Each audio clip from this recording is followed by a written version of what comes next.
di abad ke-10 Masehi itu seperti terjadi sesuatu yang tiba-tiba. Iya. Tidak ada prolog atau apa, tiba-tiba di abad ke-10 Masehi data arkeologis nggak ditemukan lagi yang lebih muda dari itu. Betul. Dari abad 11 dan selanjutnya nggak ada lagi. Berarti ada sesuatu yang tiba-tiba yang membuat penghuni kawasan situs ini meninggalkan lokasi Bongal. Nah, bisa jadi karena terjadi satu peristiwa besar yang bersifat kebencanaan juga. Entah itu tsunami atau bencana alam berupa pergerakan lempeng tektonis. Betul.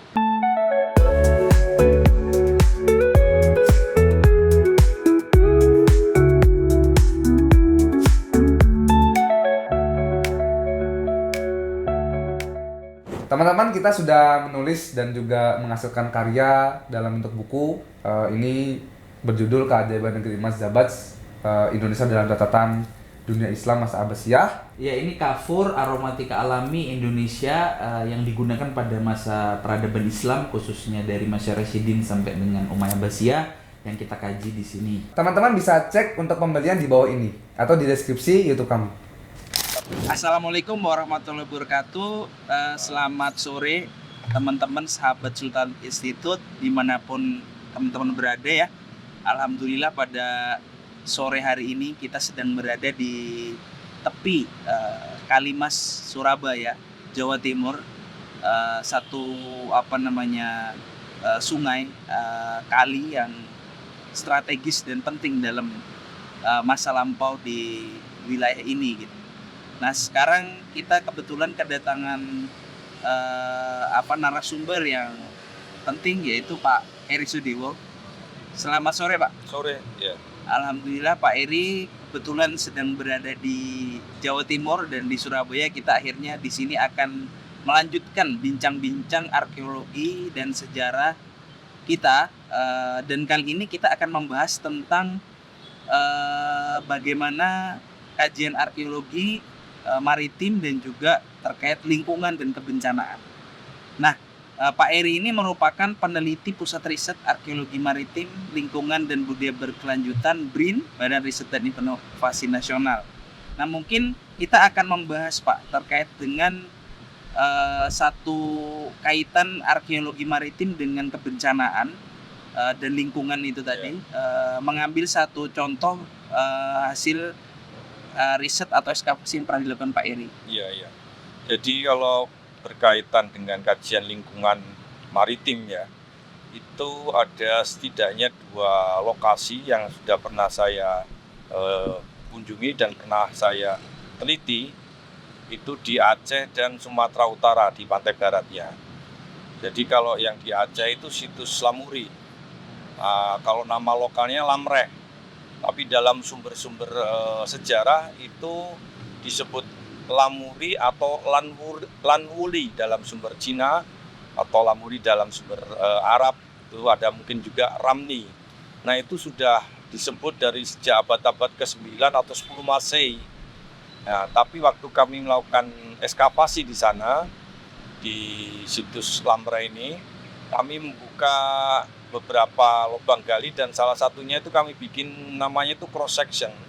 Jadi dinding tebing di situs Lamuri ini yang dekat dengan pantai kami potong, kami kepras lah semacam itu. Yang jelas jadi bentuk semacam cross section yang menampakkan lapisan-lapisan pembentuk kawasan Lamuri, perbukitan Lamuri itu. Nah, dari hasil penelitian kami itu didapati, ini penelitian tahun 2010 ya, kerjasama Pusat Penelitian Arkeologi Nasional dan National University of Singapore. NUS ya, Pak? NUS ya. Jadi di situ kami dapati ada fenomena menarik terkait dengan kebencanaan. Oke. Jadi waktu kami jumpai itu ada lapisan-lapisan tanah, ada satu lapisan yang tipis yang berbeda dari lapisan-lapisan yang di atasnya maupun yang ada di bawahnya. Lapisan-lapisan di atas maupun di bawahnya itu biasa kelihatan jelas lebih tebal. Dan artinya itu proses pembentukannya itu terjadi secara lambat.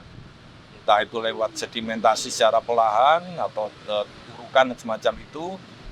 Nah, di bawahnya pun kurang lebih seperti itu. Dan pertanggalannya itu data-data arkeologisnya yang paling tua, baik yang di bawah maupun di atas itu mulai abad-abad ke-11. Sampai nanti yang paling muda di bagian atas sendiri itu ada data-data dari abad ke-14-15 Masehi. Nah, ada sisipan tipis di antara lapisan-lapisan yang tebal tadi itu, materinya itu terdiri dari pasir laut dan pecahan-pecahan koral, pecahan-pecahan karang. Nah, di atasnya itulah ditemukan ada keramik-keramik dari masa dinasti Sung abad 11. Di bawahnya juga ditemukan keramik-keramik semasa. Nah, kemudian ada sisipan tipis tadi yang materinya itu berasal dari laut, yang kemudian diinterpretasi inilah lapisan tsunami. Jadi artinya tsunami yang terjadi di Aceh tahun 2004 itu bukan tsunami yang pertama, tapi itu adalah tsunami yang kesekian yang data historisnya, data arkeologisnya kita dapati setidaknya dari abad ke-11 Masehi. Jadi selain data artefaktual juga dilakukan kajian laboratorium terhadap sampel ekofaktualnya untuk pertanggalan absolut, dan jatuhnya kurang lebih sama di abad 11. Artinya sebelum tsunami besar tahun 2004 di kawasan Lamre, kawasan Aceh dulu pernah juga mengalami tsunami di abad 11 dan tidak menutup kemungkinan di abad-abad sebelumnya. Kenapa? Soalnya data arkeologisnya itu ada kesenjangan dengan data historis. Data historis yang menyebut nama Lamuri itu sudah ada dari abad ke-9 atau 10 Masehi. Sementara data arkeologis yang ditemukan itu dari abad 11. Artinya ada kesenjangan sekitar 2 abad. Bisa jadi sebelum abad 11 itu pun sudah pernah terjadi bencana besar yang menghilangkan data budaya yang berasal dari masa yang lebih tua. Lebih tua. Itu. Iya.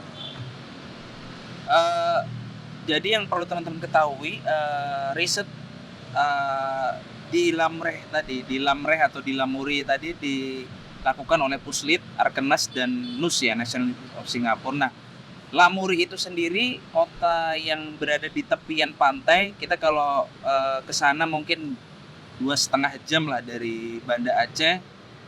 Kemudian perlu menaiki bukit lah. Bukit itu mungkin 45 menit sampai 1 jam tergantung kita bagaimana cepat atau lambat. Di situ banyak tinggalan budaya nisan, kemudian yang tadi sudah disebut Pak Eri juga, Sultanis itu sebenarnya sudah pernah melakukan ekspedisi pada tahun 2019 untuk mengecek survei tinggalan makam ya di situs Lamuri ini. Nah, tadi sudah disebutkan Pak Eri, ada yang menarik teman-teman. Bagaimana lapisan tanah tadi menunjukkan analisisnya satu dugaan bencana ya Pak ya, yang disebut tadi tsunami kemungkinan Pak ya. Ya, ada perbedaan data arkeologis dengan data historis. Nah, ini kan bagi yang tidak kurang paham akan membingungkan, kenapa kok ada data yang berbeda abad. Nah, ternyata ini juga ditemukan di pesisir barat ya? Iya, di pesisir barat Sumatera Utara di situs Bongal. Jadi kalau situs Bongal ini data arkeologisnya dari abad ke-4 Masehi yang paling tua. Kalau memang ini adalah lokasi yang disebut dalam sumber-sumber historis sebagai Vansuri atau Barus, itu sudah eksis dari abad-abad pertama Masehi. Tapi data tertua yang kita peroleh sejauh ini ya dari abad ke-4 Masehi. Kemudian data yang menarik lagi, kesudahan atau akhir dari situs Bongal itu sendiri. Di abad ke-10 Masehi itu seperti terjadi sesuatu yang tiba-tiba. Tidak ada prolog atau tiba-tiba di abad ke-10 Masehi data arkeologis nggak ditemukan lagi yang lebih muda dari itu. Betul. Dari abad 11 dan selanjutnya nggak ada lagi. Berarti ada sesuatu yang tiba-tiba yang membuat penghuni kawasan situs ini meninggalkan lokasi Bongal. Nah, bisa jadi karena terjadi satu peristiwa besar yang bersifat kebencanaan juga. Entah itu tsunami atau bencana alam berupa berupa pergerakan lempeng tektonis. Betul. Nah, jadi ada gempa bumi di sana. Nah, itulah yang mungkin harus dikaji lebih mendalam di masa mendatang. Soalnya kita dapati bukti-bukti awal, petunjuk awal, bahwa memang sedimentasi yang ada di Bongal ini memang terhitung dahsyat ya. Kita temukan data arkeologisnya itu di kedalaman lebih dari 1,5 meter. Barulah ditemukan sisa aktivitas budayanya. Dan itu pun langsung dari masa yang sudah cukup tua, abad-abad ke-10 Masehi. Makin ke dalam makin tua, dari abad ke-7 bahkan ketemu yang dari abad ke-4 Masehi tadi. Artinya apa? Terjadi sesuatu yang drastis ya. Tadi sesuatu yang tiba-tiba sehingga menyebabkan lokasi itu kemudian ditinggalkan pada abad ke-10 Masehi. Dan itu kemungkinan ya, ini baru dugaan awal, sama seperti yang berlaku di situs Lamreh. Jadi ada tsunami yang mengakibatkan terjadinya kemudian tertutupnya kawasan itu sebagai bandar yang berfungsi secara lokal maupun internasional. Nah, itu salah satu penyebab kemungkinannya adalah terjadinya tsunami itu tadi. Kemungkinan gitu yang terjadi juga di situs Bongal. Tapi kita harus perlu kajian lebih lanjut ya di sana itu. Kan kalau Sumatera itu terutama bagian utara dan Aceh itu memang terkenal rentan dengan bencana. Rentan. Salah satu yang pernah diriset Pak Eri kan juga baru sih Pak. Iya. Itu juga apakah ada gap data arkeologis dan historis yang juga cukup berbeda? Misalnya kan di laporan yang sudah terbit itu kan baru disebut abad 9 sampai 13 atau 14. Iya. Jadi kalau terkait dengan situs yang di Baros, khususnya Lobuk Tua ya, itu data arkeologis tertuanya kan abad ke-9 Masehi. Sementara dari sumber historis, itu kan abad-abad pertama Masehi, seperti yang disebut dalam catatan orang Yunani itu. Iya. Ya, artinya ada gap yang cukup panjang antara abad pertama sampai ke-9 Masehi. Nah, itu apa yang terjadi sekitar 7 sampai 8 abad itu? Nah, bisa jadi data-data yang lebih tua itu hilang karena proses terjadinya tsunami juga seperti yang berlaku di Lamreh tadi. Sehingga kita tidak mendapatkan data yang lebih tua dari abad ke-11 Masehi untuk kasus yang Lamreh, padahal data historisnya sudah menyebut keberadaannya dari abad ke-9 atau 10 Masehi. Nah, itu kondisi itu masih perlu dikaji lebih lanjut ya, karena kita belum melakukan kajian yang lebih mendetail, khususnya di kawasan pantainya. Betul. Nah, itu belum ada yang sebanding dengan kajian yang sudah dilakukan di situs Lamreh. Ya, itu. 3 pembanding situs arkeologi ini kan letaknya juga tidak jauh dari bibir pantai. Iya, betul. Makanya akan dugaan yang paling kuat adalah terjadinya bencana sejenis tsunami gitu. Iya, bisa jadi seperti itu. Kalau terkait dengan analisis mungkin arkeologi dari sisi geologinya Pak, dari sisi geologinya itu bagaimana kita bisa membangun secara sederhana tinggalan bencana itu Pak, apakah hanya lapisan tanah atau bisa dari indikator lain misalnya? Ini kan peristiwa bencana alam di Nusantara ini kaitannya dengan faktor-faktor yang endogen dan eksogen ya. Kalau yang endogen ya seperti bencana kegempaan, kemudian tsunami, nah itu terkait dengan bumi. Dan itu otomatis kajiannya secara geologis atau geografis atau geomorfologis. Nah, otomatis untuk melihat itu, ya otomatis kajian-kajiannya lewat lapisan-lapisan tanahnya atau kajian batuannya, gitu kan. Apakah ada batuan-batuan dari lapisan bawah, misalkan terangkat ke atas, atau justru sebaliknya, lapisan yang harusnya ada di atas kemudian ada yang di bawah. Nah, itu bisa jadi petunjuk-petunjuk awal akan terjadinya kebencanaan. Seperti yang di Lamreh tadi, ditemukan satu lapisan tipis yang ternyata materinya adalah material laut. Sementara laut yang ditemukan sekarang dibanding lapisan tanah tadi itu jauh ada sekitar 4 meteran dari muka laut sekarang. Artinya terjadi satu proses bencana yang tidak hanya tsunami tapi ada bencana tektonis juga, sehingga muka tanahnya turun. Ada selisih cukup jauh dengan kondisi yang semula. Nah, kondisi sekarang kan sama juga. Setelah bencana tsunami 2004, beberapa lokasi di Aceh itu kan turun posisinya dibanding posisi yang sebelumnya. Seperti kasus di situs Kampung Pandey. Kampung Pandey Kampung Pandey atau Kampung Jawa ya.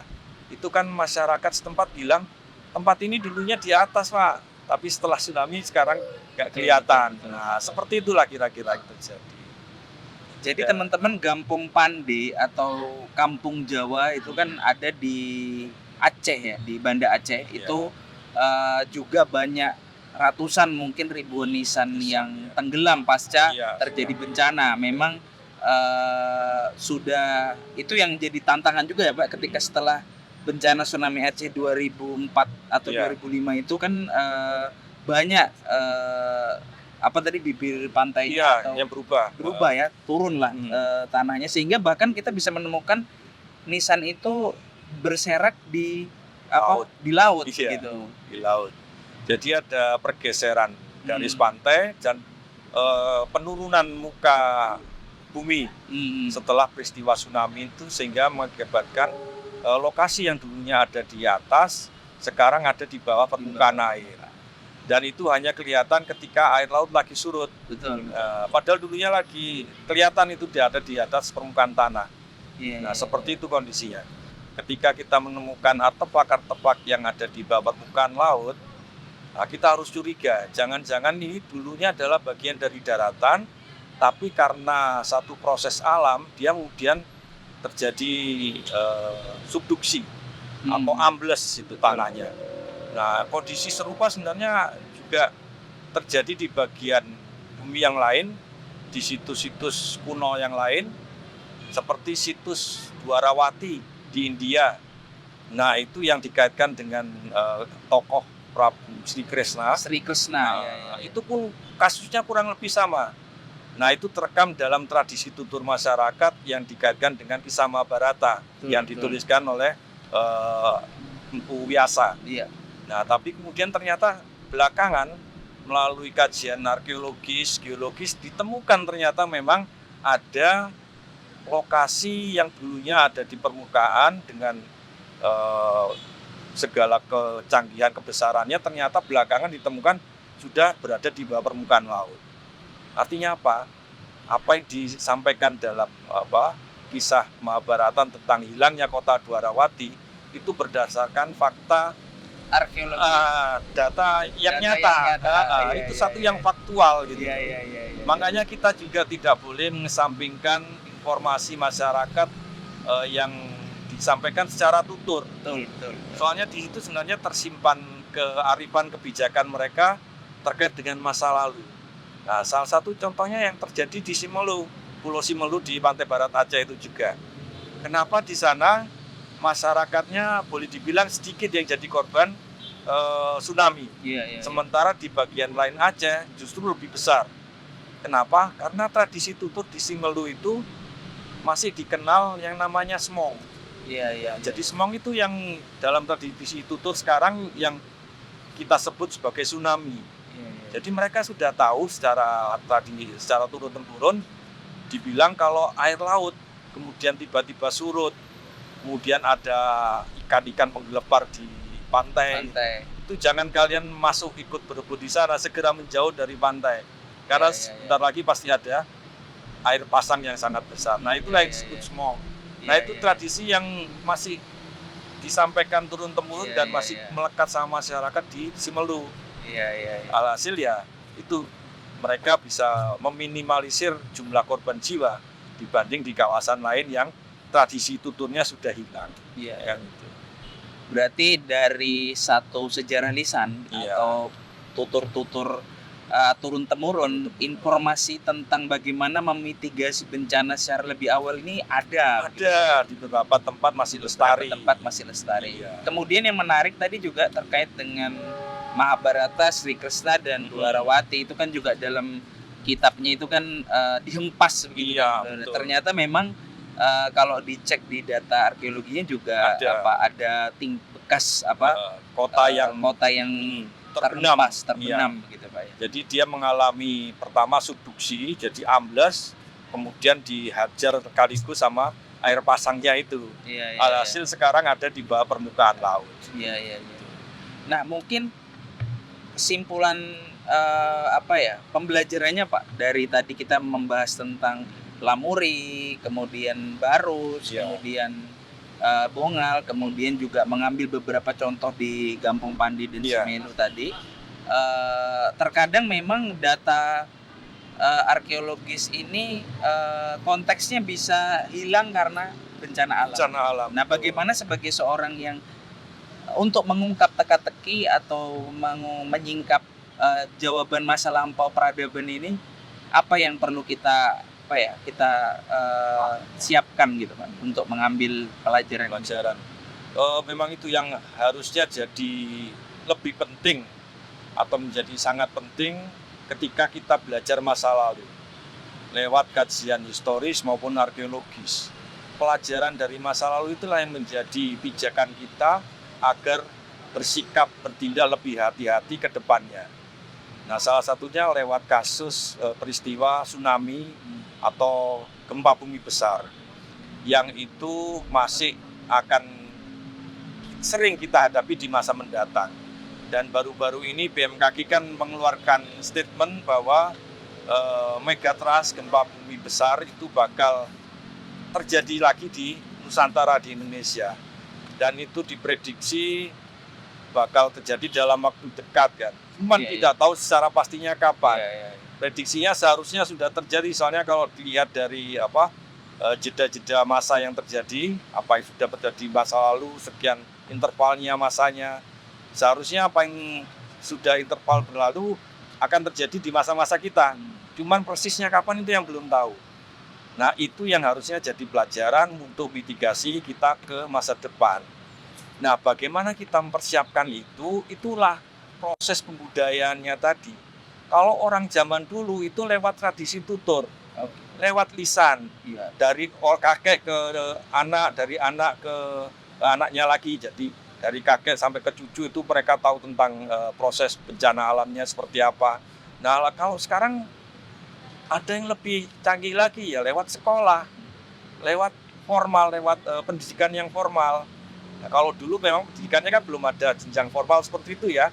Nah, kalau sekarang ya lewat jenjang pendidikan yang formal, khususnya di kawasan yang memang punya potensi ancaman bencana alam yang serupa, seperti kawasan pantai barat Sumatera, kemudian kawasan pantai selatan Pulau Jawa. Betul. Itu menjadi penting masukkan dalam kurikulum lokal mereka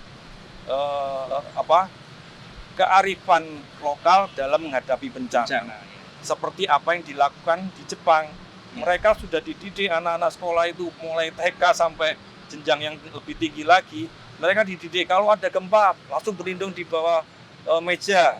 Nah, kalau udah sekian lama nggak berhenti juga langsung keluar dari gedung.